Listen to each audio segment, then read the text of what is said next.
Okay, that's cool, Tago. So enough about the app. Let's go to the other interesting side of things that sometimes can get forgotten when you're thinking about the tech.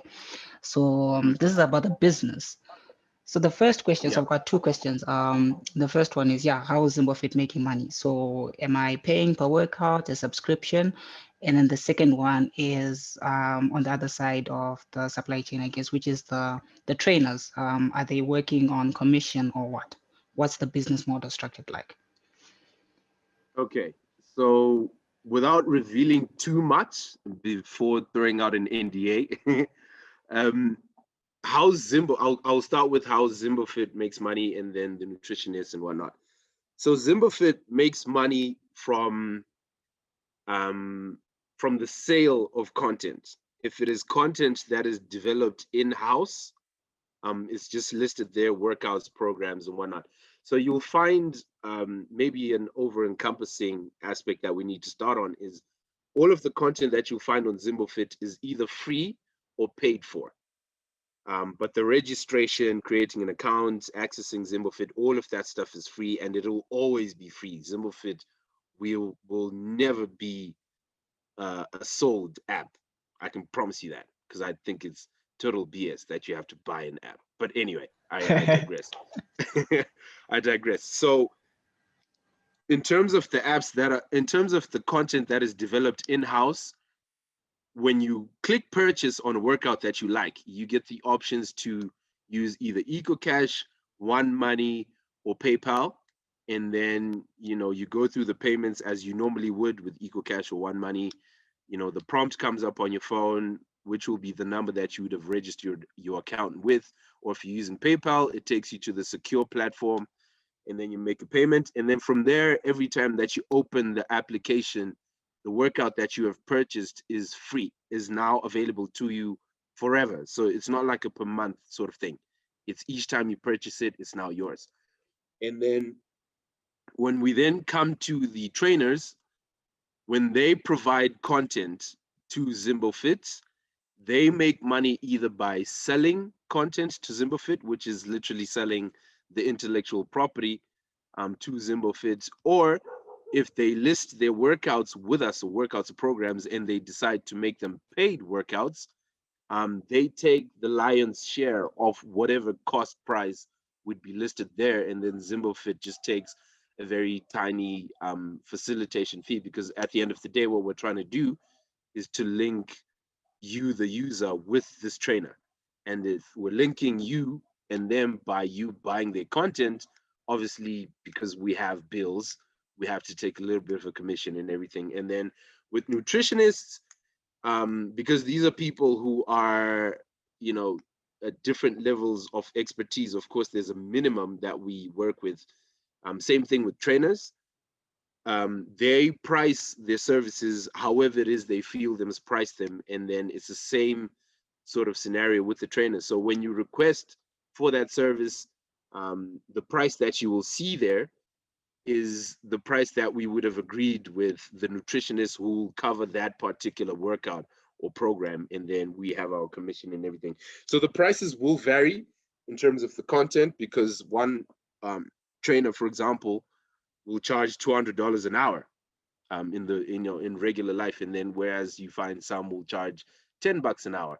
So that variation you will also see in the content that they create and list on Zimbofit. Same thing with the nutritionists. So that's how the whole system makes money. We make money together, essentially. Awesome. So if you're worried why I was quiet, Ed and Rufaro pretty much shushed me. They're like, "Yeah, this episode you're not going to talk. You talk a lot of nonsense." So forgive me for that. Forgive them for that. Sorry.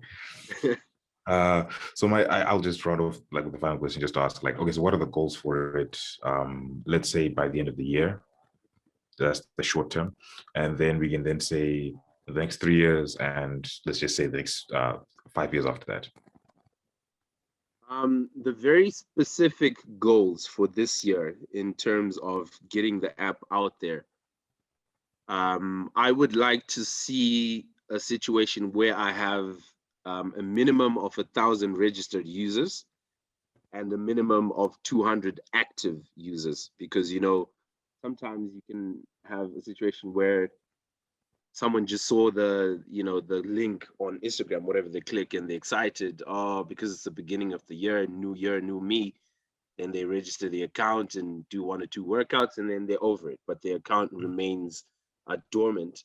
But you find someone will register an account and stick through it with the workouts and everything for the whole year. So that'll be the differentiation between registered users and active users, and those are the sort of metrics that I'm going for. And then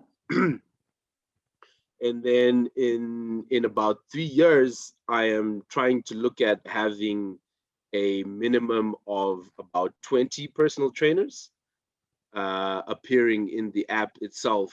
I'll probably adjust that number as we go along. And the reason why I think this will grow is because I don't know if you've heard of Ace Fitness. There's these guys who train personal trainers at Old Mutual here in Narare. But there's a lot of people that are coming through that little course, and as well as the more expansive courses and everything. There's a lot of trainers that are out there in Zimbabwe that do not have work. So at some point, I am going to turn my attention towards why they do have my attention, but right now I'm focusing on metrics, and their role is sort of attached to growing these metrics, but I want the metrics to grow organically as opposed to um, paid for growth, essentially. And then at that point in 3 years, it will be the same thing with nutritionists and everything. So I want it in 3 years to be sort of a hub more than an app. You know what I mean? To say, in the app itself, I'm actually just tracking my stuff really for fitness and everything. But the activity around it is centered around those 3 pillars that I mentioned. And those are things that were happening before the app was in existence in itself. So this is something like a social concept that was already happening. I only just managed to capture it in a piece of technology. So, the piece of technology in itself will not be where the proverbial money is at. It's in enhancing the growth of the social concept, which will result in business for everyone involved growing as well. So when we get to 3 years, that's the type of conversation we're going to be looking at. Making it a hub more than just an app that is there somewhere. So curious to say, would you ever switch the model to something like a subscription based? Because if someone has the exercise forever, and I guess that obviously your needs as a person evolve over time, so you'll need more demanding stuff, and you have to pay for the higher level courses for the high level programs for you to get better. But will it ever be at a point where you'd even consider saying it's a monthly subscription based sort of service? I definitely would do that, and because the reason why I say that is not because I think at some point when I have 10,000 users, then I can take advantage and take money from them, whatever. I say this because, again, this is something that has already been happening prior to the existence of the app.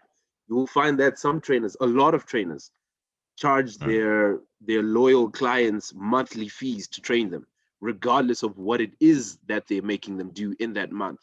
So you will find at some point, for example, I might pivot in the sense that I will have a situation where to gain access to a certain trainer and all of their content, you have a subscription fee that you charge every month.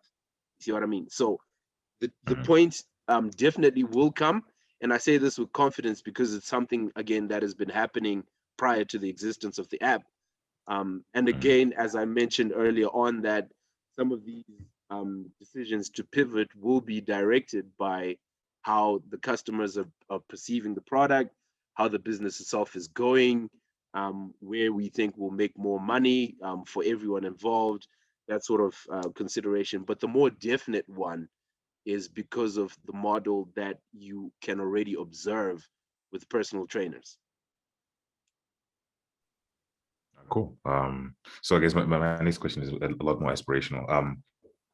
Uh, could we see at some point possibly Zimbofit being incorporated on wearables, or if someone in Zim is launching their own line of wearables and fitness trackers, you integrate those into Zimbofit? Yep. Again, like I said, my back burner is like in the literal sense of a back burning. There are so many features that are on there. And it's interesting because with wearables, you have a lot of compatibility issues. But if you look at how technology is growing, they're starting to open up their APIs and things like that. So it's definitely a feature that is there that I'm monitoring very, very closely, because you have the likes of Edwin who just happen to have a wearable, but they don't really pay attention to what they can do with it, like, all the way. So it's definitely a function that I'm monitoring closely, that is there on my back burner, and that we will expect probably in the near future. So I would say yes to that. Great. So that's it for today. If we have more questions, we will contact you for another podcast. So I think we can go about this even more on the fitness sense of it, because of I think there are two members of the fitness mafia in this podcast. So I'm sure they will have more, how do I do this? How do I do that questions? But thank you for joining us and shedding more light on Zimbofit. Yeah, and thank you guys for having me, man. This was fun. Thank you guys for having me. No worries. And to Ed and Rufaro, who kept me, wrapped up today. Well done. Yeah. High fives As all around. always. All right. So to listeners, we'll check you out next time. Thank you for listening. Bye-bye. Bye.